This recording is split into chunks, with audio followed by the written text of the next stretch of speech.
풍부를 불러넣은 언어의 법칙. 잠언 18장 20절에서 21절. 말은 운동력이 있습니다. 씨앗이 땅에 떨어지는 순간부터 일을 시작하는 것처럼 말은 표현되는 순간부터 일을 시작합니다. 지금 표현되는 당신의 언어가 당신의 미래를 좌우합니다. 언어 속에 풍부의 씨앗이 담겨 있습니다. 언어 속에 풍부를 불러오는 씨앗이 담겨 있습니다.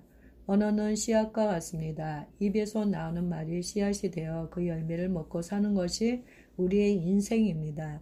성경은 이 사실을 반복해서 가르쳐 줍니다.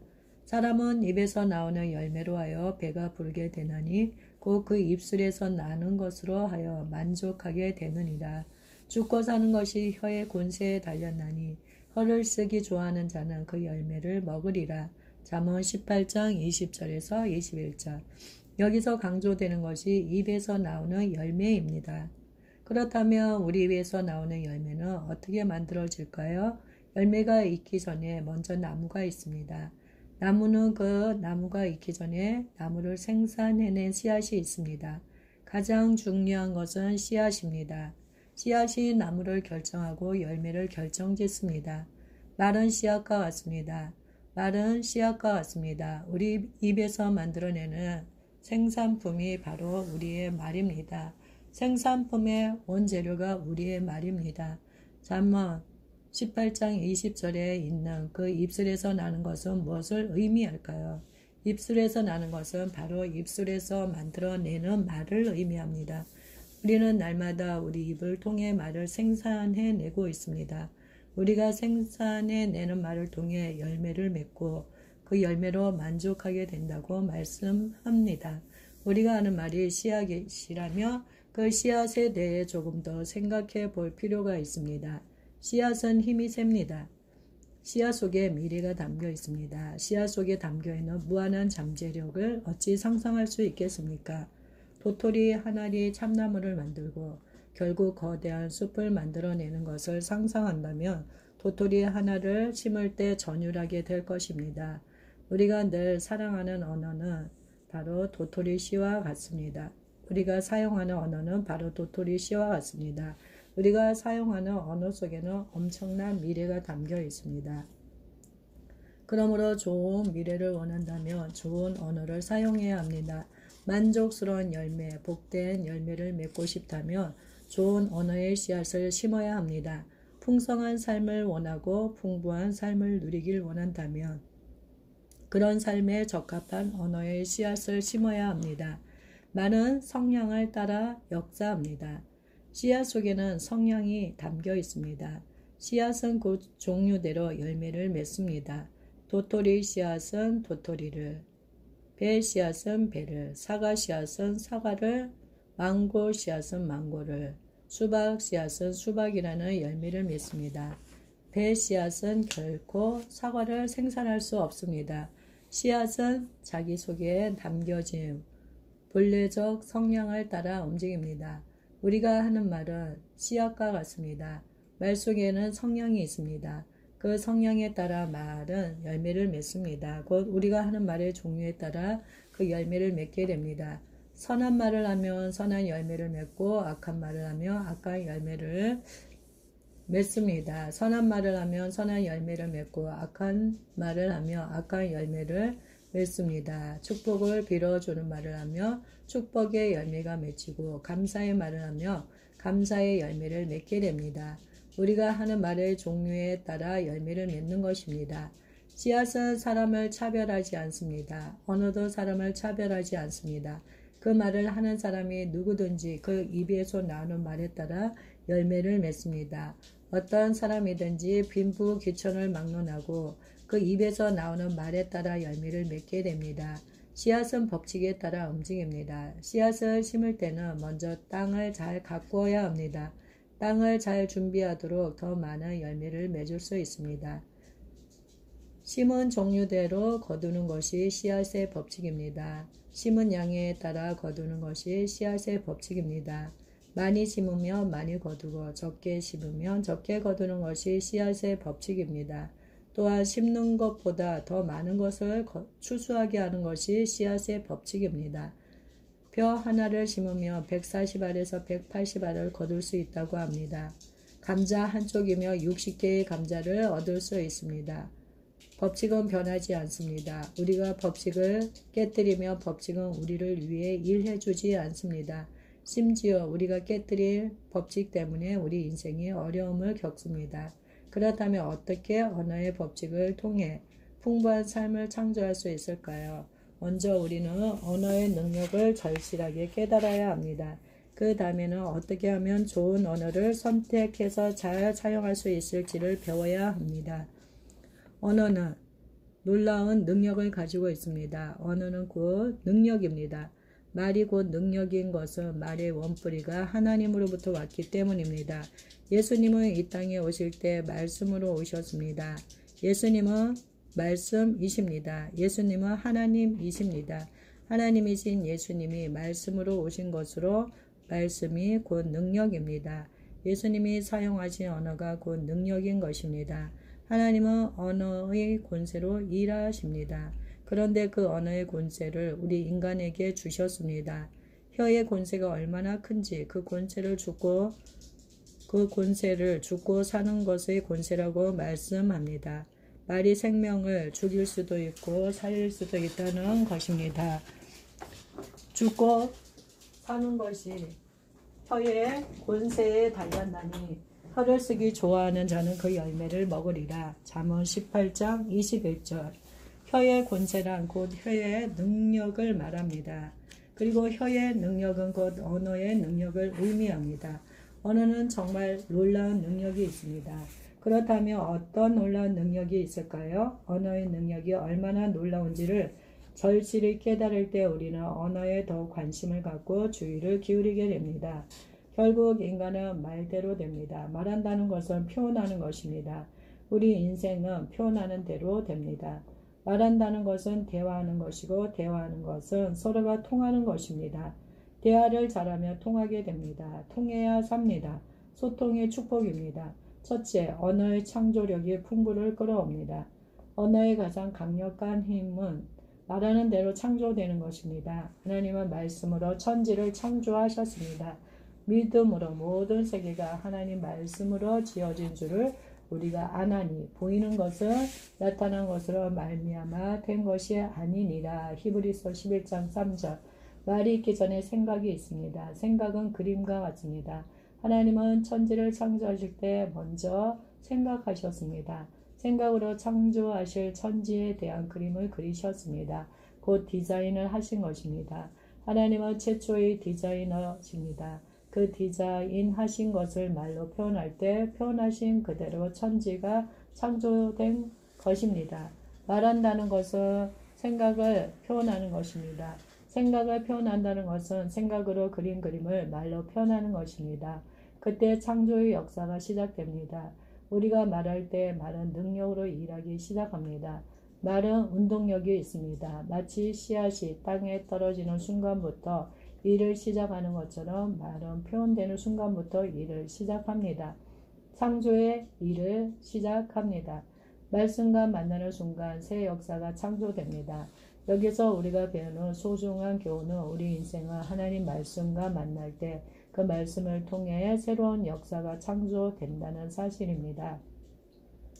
우상 숭배자였던 아브라함이 어느 날 하나님을 만났습니다. 하나님이 하시는 말씀을 듣게 되었습니다. 그 하나님의 말씀과 만난 것입니다. 하나님 말씀과 만난 그날부터 그의 인생에는 새 역사가 창조됩니다. 여호와께서 아브라함에게 이르시되 너는 너의 친척 본토 친척 아비 집을 떠나 내가 내게 지시할 땅으로 가라.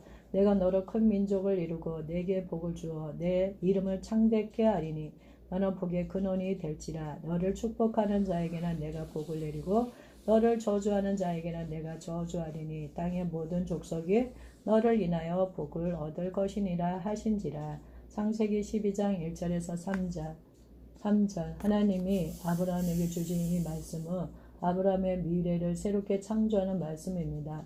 그의 생애에 대한 새로운 그림을 그려주신 말씀입니다. 이 말씀을 받는 순간 아브라함의 생애는 이 말씀대로 새롭게 창조됩니다.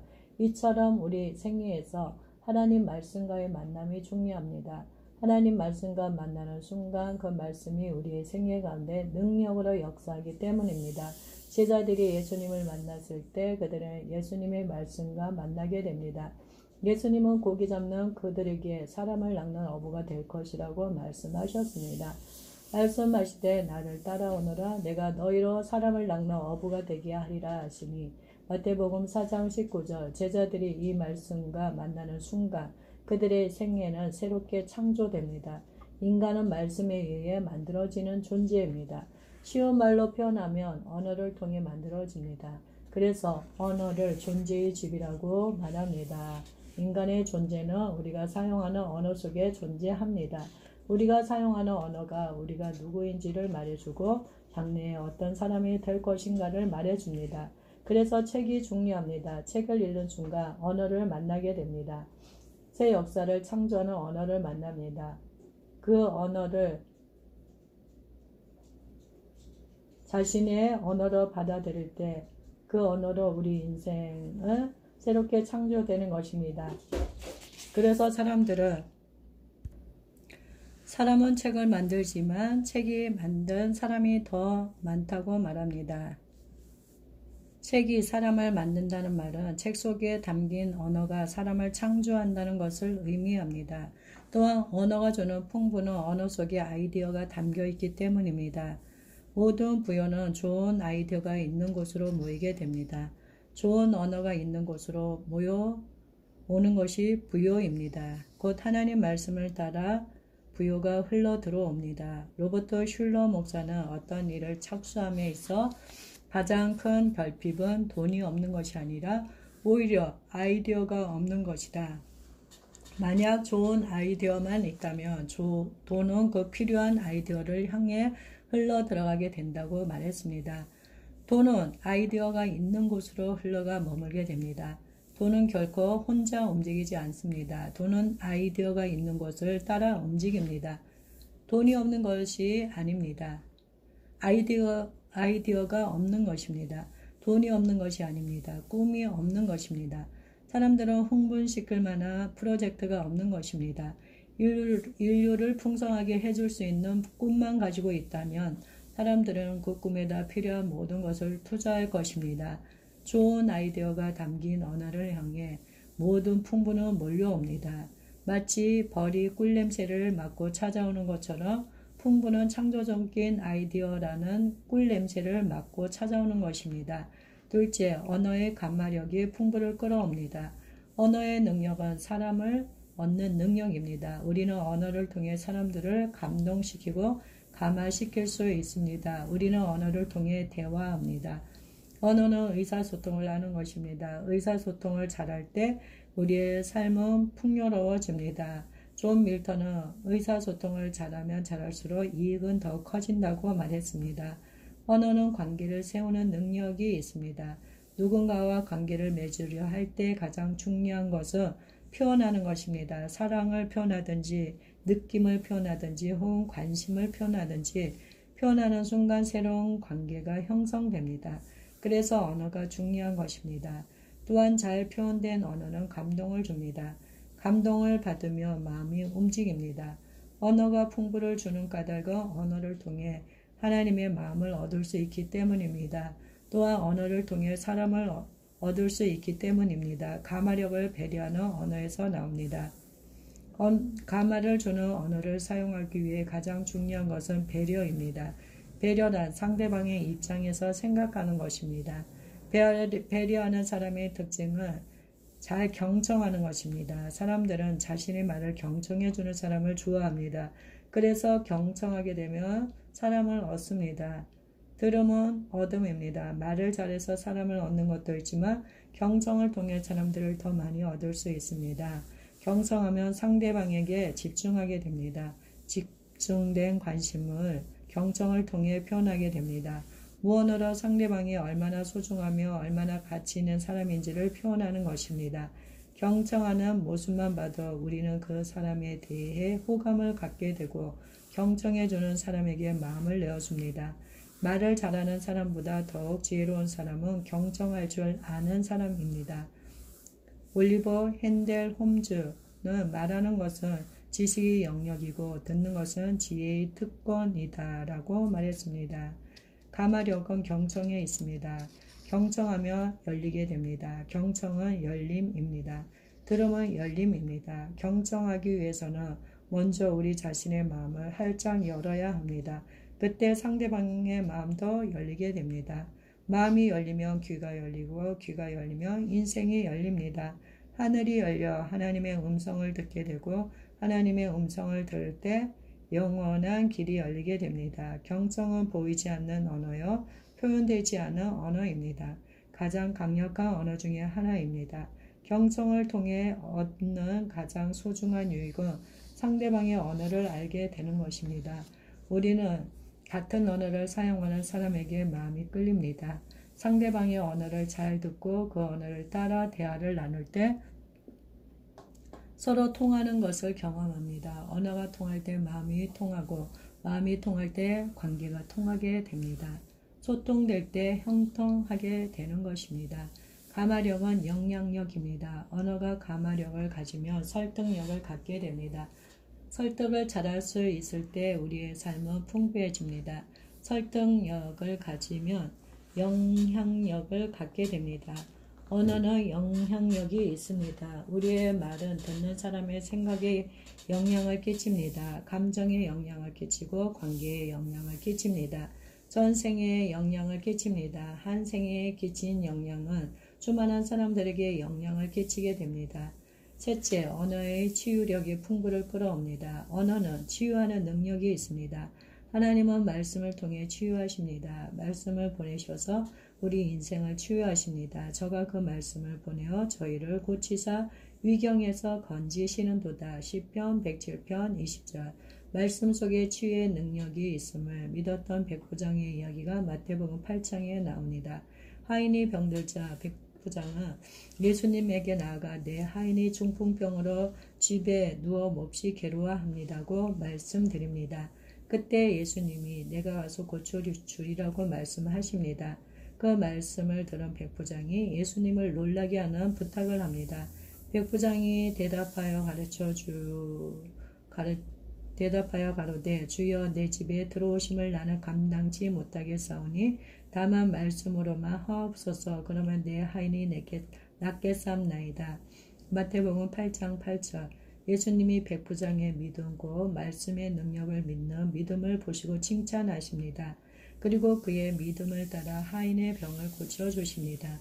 예수님은 말씀으로 귀신을 쫓아내시고 병자를 고치셨습니다.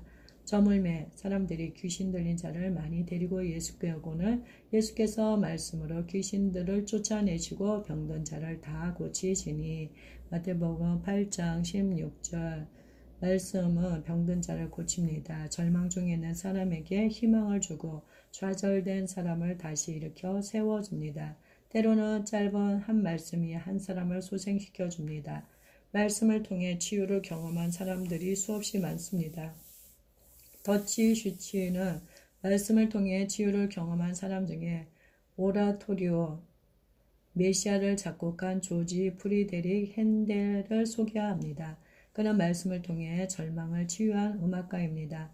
그는 시쳇말로 태물이었으며 완전히 한물가서 역사의 뒤안길로 사라져 버리기 일보 직전에 있는 인물이었다.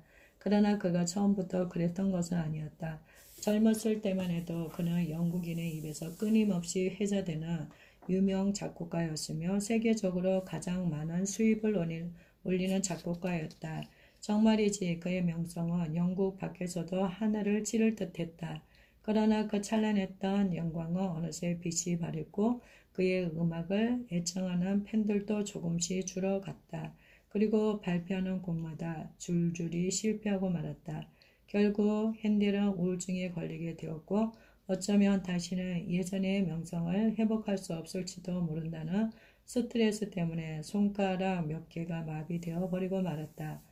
프리드리 대왕조차도 핸델의 위대한 날은 끝나가고 있다. 그의 영감이 바닥나 버렸다는 건 누가 봐도 알 수 있다고 말했다. 그러나 시련이 고통스럽기는 했어도 그로 인해 그는 한층 더 성숙해졌으며 그의 음악도 더욱더 신금을 울리게 됐다. 그러던 어느 날 핸델은 찰스 제니스로부터 몇 권의 성경 교재를 받게 되었다. 그리고 그중 한 권을 펼쳤다가 맨 첫 번째 장에서 너희는 위로하라 내 백성을 위로하라는 이사야 40장 1절 말씀을 읽고는 온몸이 전율로 떠는 것을 느꼈다.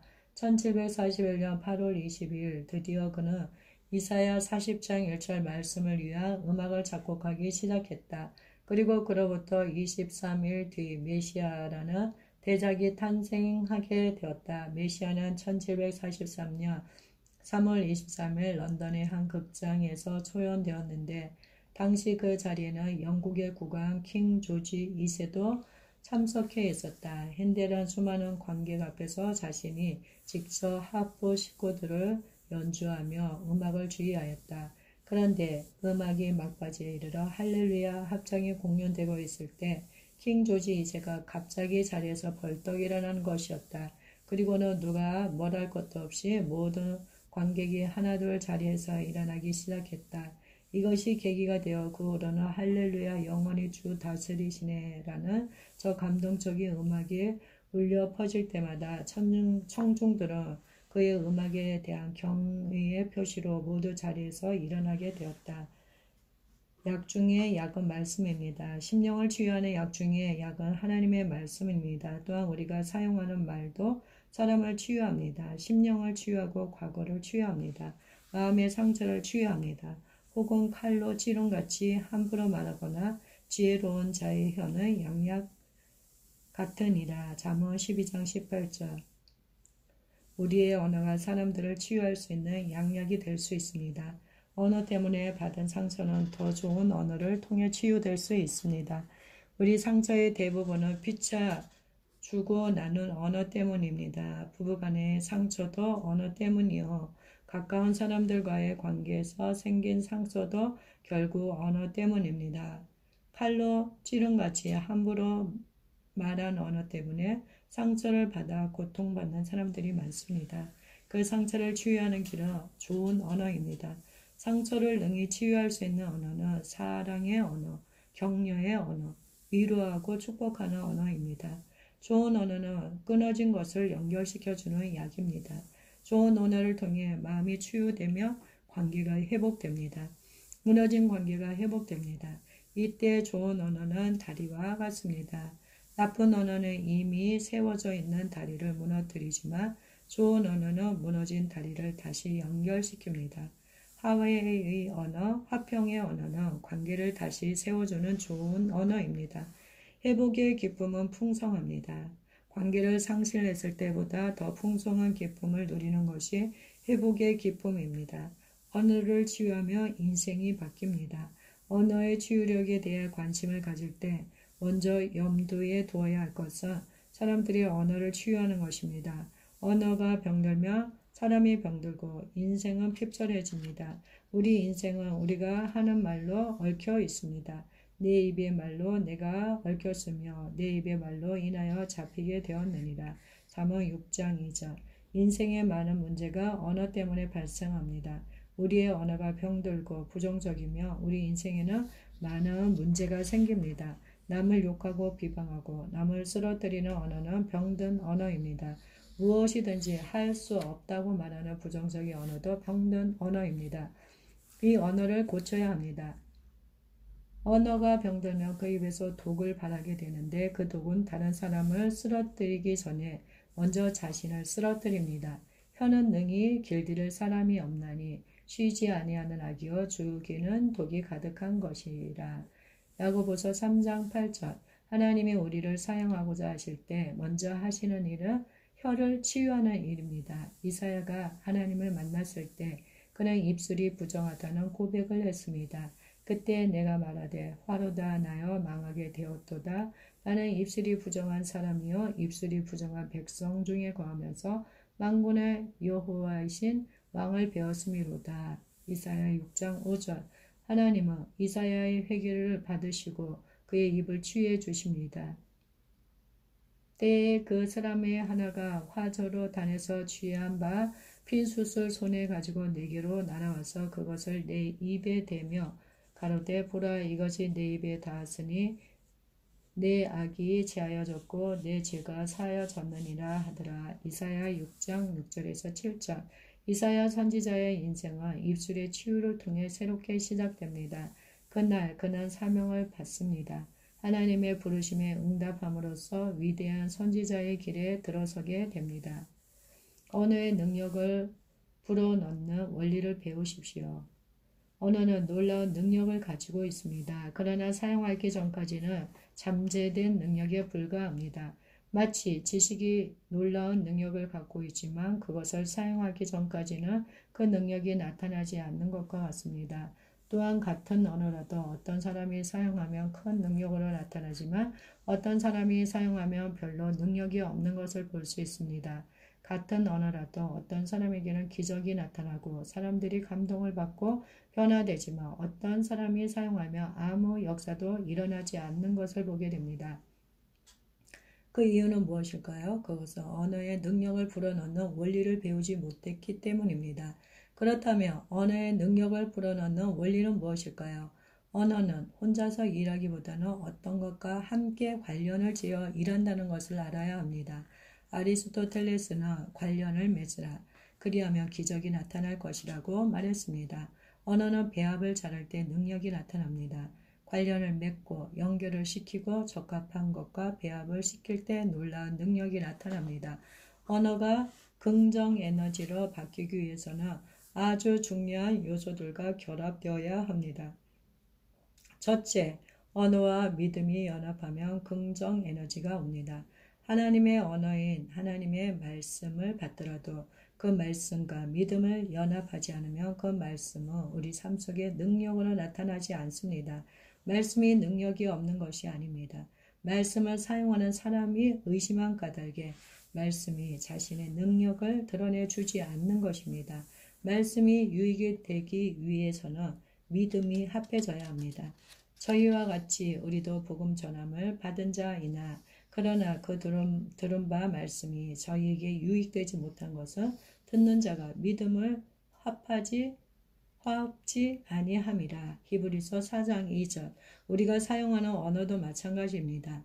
우리가 사용하는 언어 속에 믿음이 없으며 그 언어는 힘이 없습니다. 말할 때 의심하며 말하면 그 말은 힘이 없습니다. 말하는 사람도 힘이 없고 듣는 사람도 힘이 없습니다. 그러나 말 속에 믿음이 담기며 놀라운 역사가 일어납니다. 내가 진실로 너에게 이르노니 누구든지 이 산더러 들려 바다에 던지우려 하며 그 말하는 것이 이룰 줄 믿고 마음에 의심치 아니하면 그대로 되리라.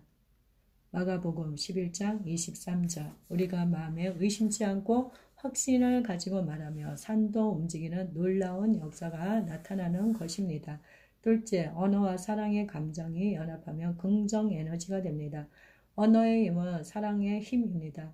사랑의 힘은 감정의 힘입니다. 사랑은 강한 에너지입니다. 사랑을 표현할 때 사랑은 강한 에너지입니다. 사랑을 표현할 때 그 속에서 강한 에너지가 분출되는 것을 경험할 수 있습니다. 사랑이 담긴 말은 감동을 주며 사람들의 마음을 터치합니다. 사람들의 마음을 움직여 그들로 하여금 선택하고 결단하게 합니다. 행동하게 합니다. 감정이 없는 말은 듣는 이의 마음을 움직일 수 없습니다. 노래를 하거나 연주를 할 때도 그 노래의 가사에 담긴 곡조에 담긴 감정을 드러낼 때 노래가 힘이 있고 감동을 주는 것입니다. 사람은 감정을 따라 선택합니다. 감정을 움직이기 위해서는 언어에 사랑의 감정을 담아 사용할 줄 알아야 합니다. 셋째, 언어와 진실이 연합하면 긍정 에너지가 됩니다. 저는 한때 사람을 설득하는 원리를 배우기 위해 많은 책을 읽었습니다. 왜냐하면 어떤 의미에서 인생은 설득의 문제이기 때문입니다. 사랑도 설득입니다. 구해야 하는 것은 사랑을 구하는 것입니다. 즉 사랑을 구하는 것은 사랑을 설득하는 것입니다. 그래서 사람을 잘 설득하는 사람들을 만나보면 그들이 연애하듯 말하는 것을 보게 됩니다. 연애를 잘하는 사람은 사람을 잘 설득할 줄 압니다. 사람을 잘 설득하는 사람은 상대방의 언어를 따라서 상대방의 필요를 따라 말합니다. 상대방을 배려하면서 상대방에게 유익하고 정말 도움이 되는 언어를 구사합니다. 상대방을 세워주고 상대방의 가치를 높여주는 언어를 사용합니다. 그런데 사람을 참으로 설득하는 원리로 한 가지 공통된 것을 발견했습니다. 그것은 진실입니다. 사람들은 말하는 기교나 방법에 따라 움직이지 않습니다. 감은 이슬로 아무리 속이려 해도 잠시는 속을지 모르지만 계속해서 속지는 않습니다. 인간은 영물이기에 거짓과 진실을 감지하는 능력이 있습니다. 그러므로 한두 번은 속을지 모르지만 계속해서 속지는 않습니다. 사람을 움직이는 가장 강력한 힘은 진실입니다. 상대방을 참으로 유의하는 진실된 언어, 상대방을 참으로 아끼는 진실된 언어는 결국 큰 능력으로 나타납니다. 진실은 완벽함에 있는 것이 아닙니다. 진실은 솔직함에 있습니다. 때로 자신의 부족함이나 연약함, 실수를 인정하는 솔직함이 진실입니다. 인간은 완벽할 수 없습니다. 그러나 진실할 수는 있습니다. 세리처럼 자신이 죄인임을 인정하는 솔직함이 진실입니다. 진실이 담긴 사과, 진실이 담긴 회개, 진실이 담긴 고백 속에 능력이 있습니다. 넷째, 언어와 기도가 연합하면 긍정 에너지가 됩니다. 언어와 기도는 함께합니다. 기도는 하나님께 우리의 소원을 이루며 우리의 마음을 표현하는 것입니다. 우리의 언어는 기도와 더불어 성화됩니다. 기도와 더불어 새로워지고 기도와 더불어 능력으로 바뀝니다. 예수님은 말씀과 기도에 함께 가야 한다고 말씀하십니다. 너희가 내 안에 거하고 내 말이 너희 안에 거하며 무엇이든지 원하는 대로 구하라. 그리하면 이루리라. 요한복음 15장 7절. 우리의 언어는 시간을 통해 더욱 강해집니다. 기도를 통해 긍정 에너지가 되고 더 큰 능력을 드러냅니다. 저는 기도에 강한 능력을 믿습니다. 기도할 때 우리의 언어는 현실 속에서 능력으로 나타납니다. 우리의 언어와 권세 있는 능력이 됩니다. 그러나 언어를 사용할 때 중요한 것은 집중입니다. 집중된 언어는 능력이 있습니다. 집중된 언어가 긍정 에너지를 만들어냅니다. 언어를 사용할 때 중요한 것은 반복입니다. 반복해서 사용하는 언어는 우리 존재의 일부입니다. 사람들의 가슴 속에 깊이 뿌리를 내리게 됩니다. 특별히 공동체가 한마음으로 반복해서 사용하는 언어는 거대한 능력을 발휘합니다. 그래서 사도 바울은 같은 마음과 같은 뜻으로 온전히 합하되 다 같은 말을 하라고 권면합니다.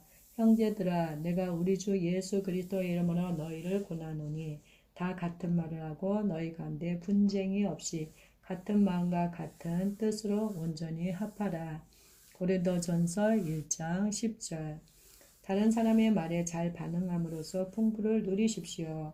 우리가 말하는 것만큼이나 중요한 것은 다른 사람들의 말에 올바로 반응하는 것입니다. 인생은 어렵고 복잡합니다.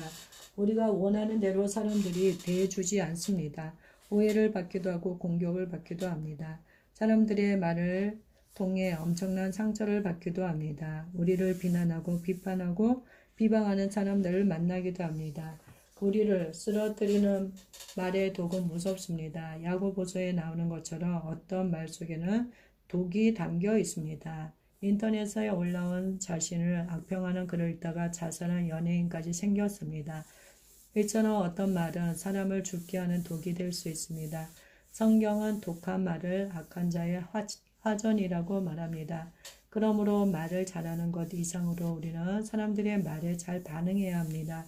성경은 욕을 욕으로 갚지 말고 악을 악으로 갚지 말고 선으로 악을 이기라고 말씀합니다. 오히려 복을 빌라고 말씀합니다. 악을 악으로 욕을 욕으로 갚지 말고 도리어 복을 빌라. 이를 위하여 너희가 부르심을 입었으니 이는 복을 유업으로 받게 하려 하심이라. 베드로전서 3장 9절. 왜 성경은 악을 악으로 욕을 욕으로 갚지 말라고 말씀할까요? 왜 그런 말을 들어도 복을 빌라고 말씀할까요? 그 까닭은 우리 입에서 나오는 말이 삶 속의 열매로 나타나기 때문입니다. 악을 악으로 반응하며 악을 거두고 욕을 욕으로 반응하며 욕을 거두기 때문입니다. 그러나 악이나 욕도 복으로 반응하며 복을 거두게 됩니다. 그러므로 우리가 해야 할 일은 사람들이 어떤 말을 하든지 그 말에 긍정적인 반응을 보이는 것입니다. 대신 사람들의 욕을 들으면서 속이 상하고 억울하다면 하나님 앞에서 당신의 마음을 토로하십시오. 다윗은 그렇게 했습니다. 원수들의 공격을 받아 너무 고통스러운 마음을 시에 담아 하나님께 기도했습니다. 그래서 쓴 많은 글이 시편에 담겨 있습니다. 다윗의 시를 읽어보면 원수를 향한 저주의 글을 하나님께 올려드린 것을 볼 수 있습니다. 얼마나 고통스러우며 그런 글을 하나님께 올려드렸겠습니까? 하나님은 다윗의 솔직한 고백을 들으시고 그를 위로하셨습니다. 그의 눈물을 닦아주셨습니다. 그렇지만 다윗은 원수들을 향해서는 그런 표현을 하지 않았습니다. 그러 참으로 지혜로웠습니다. 하나님 앞에서는 그의 모든 원한을 다 털어놓았습니다. 마치 시집간 딸이 친정 어머니에게 와서 모든 것을 다 털어놓은 것처럼 하나님 앞에 자신의 감정을 솔직하게 털어놓았지만 사람 앞에서는 그런 표현을 삼갔습니다. 원수라 할지라도 복된 언어로 반응했습니다. 자신을 저주하는 시므이의 말에도 복된 언어로 반응했습니다. 똑같이 저주하지 않고 오히려 그 저주 가운데서 하나님의 음성을 듣기 원했습니다. 우리가 잘 반응해야 하는 언어는 꼭 악이나 욕에만 제한된 것은 아닙니다. 우리를 좌절시키는 말을 들었을 때 그 말에 대해 긍정적인 반응을 보여야 합니다. 무슨 일을 시도하는데 그 일을 성취할 수 없을 것이라고 말하는 사람들을 만날 때도 우리는 긍정적인 반응을 보여야 합니다. 시도하려고 하는 일을 성취할 수 있다고 긍정적으로 반응해야 합니다. 그 사람 앞에서 말할 수 없으며 하나님 앞에 나가서 말씀을 드려야 합니다. 언어에는 사실 언어가 있습니다. 우리 귀에 들린 언어가 사실 언어입니다. 그러나 우리 귀에 들린다고 그 언어를 다 믿어서는 안 됩니다. 그대로 받아들여서는 안 됩니다. 잘못된 언어는 독약과 같아서 우리를 병들게 하고 우리를 괴롭힙니다. 상처를 주고 우리 인생을 파멸시킵니다. 그러므로 우리는 언어를 잘 분별해야 합니다. 잘 분별할 뿐만 아니라 지혜롭게 반응해야 합니다. 상처를 주는 사람들의 말을 들을 때 그들을 불쌍히 여길 줄 알아야 합니다. 얼마나 상처가 많으면 저렇게 칼처럼 날카롭게 상처를 줄까 생각해야 합니다. 또한 그들 마음에 참고 있는 언어가 그런 언어밖에 소유하지 못한 것을 보면서 오히려 그들을 긍휼히 여겨야 합니다. 그들이 심는 언어가 결국 그들의 삶 속에 나타날 것을 염려해 주어야 합니다. 우리가 할 일은 그들을 위해 기도하는 것입니다. 축복해 주는 것입니다. 다른 사람의 언어에 지혜롭게 반응할 때 우리의 삶은 풍성해집니다. 욕을 욕으로 갚으며 우리 마음 또한 욕으로 가득 차게 됩니다. 비록 우리 자신이 잘못한 것이 없더라도 똑같이 욕으로 반응하면 안 됩니다. 욕으로 반응하며 욕을 심게 되고 결국 좋지 않은 열매를 거두게 됩니다. 그러나 욕을 복으로 갚으며 우리 마음이 먼저 풍요해지고 넓어집니다. 마음에 여유가 생깁니다. 우리가 심은 복의 씨앗이 결국 우리의 삶 속에 열매로 나타나게 됩니다. 더 나아가 우리를 향한 사람이 돌이키는 것을 보게 됩니다. 더 나아가 우리를 욕한 사람이 돌이키는 것을 보게 됩니다. 언어를 바꾸면 기적이 일어납니다. 인생을 바꾸려면 언어를 바꿔야 합니다. 관계를 개선하고 환경을 개선하기 위해서는 언어를 바꿔야 합니다. 우리 인생에서 일어나는 데 대부분의 문제가 언어 때문에 생긴 문제입니다. 문제는 결과입니다. 문제는 현상입니다. 결과와 현상을 바꾸기 위해서는 원인을 바꿔야 합니다. 좋지 않은 열매를 맺는 문제를 해결하기 위해 바꿔야 할 근본 원인은 언어입니다. 결과를 바꾸려고 하지 말고 원인을 바꿔야 합니다. 원인은 언어에 있습니다. 언어에서 모든 것이 나옵니다. 언어의 뿌리는 마음의 생각에 있습니다. 언어에서 우리 인생을 변화시키는 믿음이 나옵니다. 예수님은 언제나 믿음을 따라 역사하십니다. 예수님은 믿음의 척도를 언어를 통해서 파악하셨습니다. 마가복음 9장을 보면 귀신 들린 아들을 데리고 온 아버지가 무엇을 하실 수 있거든 우리를 불쌍히 여기서 도와주옵소서라고 말합니다. 그때 예수님이 그의 언어를 고쳐 주십니다. 그의 언어를 바꾸어 주십니다. 예수께서 이르시되 할 수 있거든이 무슨 말이냐? 믿는 자에게 능치 못할 일이 없느니라 하시니 마가복음 9장 23절. 그렇다면 어떻게 우리의 언어를 바꿀 수 있을까요? 우리의 언어를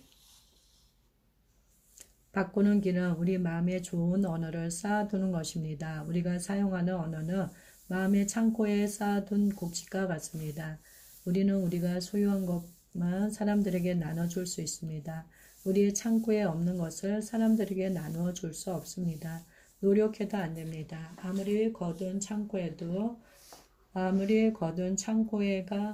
창고에 가보아도 소용이 없습니다. 그러므로 우리가 할 일은 우리 마음의 창고 안에 있는 나쁜 언어들, 독이 있는 언어들을 버리는 것입니다. 회개함으로 다 버려야 합니다. 그리고 그 안을 좋은 언어들, 복된 언어들, 믿음의 언어들, 창조적인 언어들, 감사의 언어들, 격려의 언어들로 가득 채워야 합니다. 다른 사람을 치유할 수 있는 언어들을 채워야 합니다. 그때 우리의 언어는 바뀌고 우리의 미래도 바뀌게 됩니다. 언어는 우리 인생의 방향을 바꾸어 줍니다. 언어를 바꾸며 인생의 방향이 바뀌며 미래의 방향이 바뀝니다. 언어는 방향 설정 능력이 있습니다. 인생은 그 방향에 따라 핍절해 줄 수도 있고 풍부해 줄 수도 있습니다. 민수기 13장과 14장에 나오는 12명의 정탐꾼 가운데 10명의 언어는 소망이었습니다. 10명의 언어는 원망이었습니다. 그들이 사용한 언어가 그들이 가고 싶은 방향을 결정했습니다. 그들이 가고 싶은 곳은 애굽이었습니다. 과거였습니다. 하나님의 뜻과 역행하는 방향이었습니다. 결국 그들의 언어의 방향을 따라 그들은 가나안 땅에 들어갈 수 없었습니다. 반면에 다른 2명의 정탐꾼 여호수아와 갈렙이 사용한 언어는 믿음의 언어였습니다. 긍정적인 언어였습니다. 그리고 가나안 땅을 향한 언어였습니다. 과거가 아니라 미래를 향한 언어였습니다. 하나님은 그들의 언어를 따라 그들을 가나안 땅으로 인도하셨습니다. 10명의 정탐꾼은 그들이 사용한 언어 때문에 인생이 황폐해졌지만 2명의 정탐꾼은 그들이 사용한 언어 때문에 인생이 풍부해졌습니다. 여리고성의 기생 랍을 기억할 것입니다. 기생 랍은 여호수아가 보낸 2명의 정탐꾼을 만났을 때 사용했던 언어를 따라 인생의 방향이 바뀌었습니다. 그녀의 온 가족의 운명이 바뀌었습니다. 여리고성의 멸망과 함께 파멸될 수밖에 없었던 그녀의 인생이 언어를 잘 사용함으로써 바뀌었습니다. 그녀의 영원한 운명이 바뀌는 것을 보게 됩니다. 언어를 바꾸는 순간 우리 미래의 방향이 바뀌게 됩니다. 언어의 선택이 곧 미래를 선택하는 것이 됩니다. 그러므로 우리는 언어를 고치는 일에 관심을 가져야 합니다. 자신이 사용하고 있는 언어를 관찰하고 그 언어를 고쳐야 합니다. 그리고 자신이 사용하는 언어의 방향이 어디를 향해 있는지를 관찰해서 하나님이 기뻐하시는 방향을 향해 나아갈 수 있도록 올바로 사용해야 합니다. 좋은 언어를 마음의 창고에 쌓으십시오. 부디 날마다 좋은 언어를 배우십시오. 좋은 언어를 마음의 창고에 쌓아두십시오. 좋은 언어를 선택해서 적합한 때 적합한 장소에서 적합한 사람에게 사용하십시오. 나를 힘들게 하는 사람들의 말에도 복된 언어로 반응하도록 훈련하십시오. 때로는 감정이 앞서 힘이 들 것입니다. 그러나 씨앗을 심는 마음으로 우리와 우리 자손의 미래를 위해 좋은 말로 사용하십시오. 좋은 언어 속에 믿음을, 사랑의 감정을, 진실을 그리고 기도를 담으십시오. 집중해서 말하고 반복해서 말하십시오. 결과를 미리 생각하며 말하십시오. 씨앗을 심듯이 신중하게 심으십시오. 때로는 눈물로 심으십시오. 고통 중이라도 좋은 씨앗을 심으십시오. 정녕 그 열매를 거둘 것입니다. 풍성한 삶의 복을 누릴 것입니다. 우리의 힘만으로는 악한 말을 이길 수 없습니다. 독한 말, 상처를 주는 말을 이길 수 없습니다. 성령님의 도우심이 필요합니다. 기도로 성령 충만을 받으십시오. 그러면 그 어떤 말도 이길 수 있습니다. 예수님의 보혈로 방패를 삼으십시오. 말씀 묵상을 통해 당신을 괴롭히는 말들을 몰아내십시오. 말씀이 충만해지면 당신을 괴롭히는 말은 저절로 자리를 잡지 못하고 떠날 것입니다. 지혜롭게 사십시오. 지혜는 선택이 있습니다. 지혜 중에 지혜는 가까이 할 사람을 선택하는 것입니다. 가까이 할 책을 선택하고 가까이 할 글을 선택하는 것입니다. 당신을 쓰러뜨리는 사람들을 가까이 하지 마십시오. 우리에게 힘을 주시는 하나님을 가까이 하십시오. 훌륭한 경력자들을 가까이 하고 칭찬과 격려를 아끼지 않는 사람들을 가까이 하십시오. 또한 당신을 가까이 하는 사람들에게 축복을 비는 말, 칭찬의 말, 격려의 말, 감사의 말, 은혜로운 말, 덕을 세우는 말을 아끼지 마십시오. 좋은 언어의 씨앗을 많이 심으십시오. 풍성하고 복된 열매를 맺게 될 것입니다. 무엇보다 하나님 말씀을 전하십시오. 복음을 전하십시오. 복음의 씨앗은 영원한 열매로 나타날 것입니다. 하나님의 은총이 복된 언어를 선택해서 사용하기로 작정한 당신의 생애 위에 넘치길 빕니다.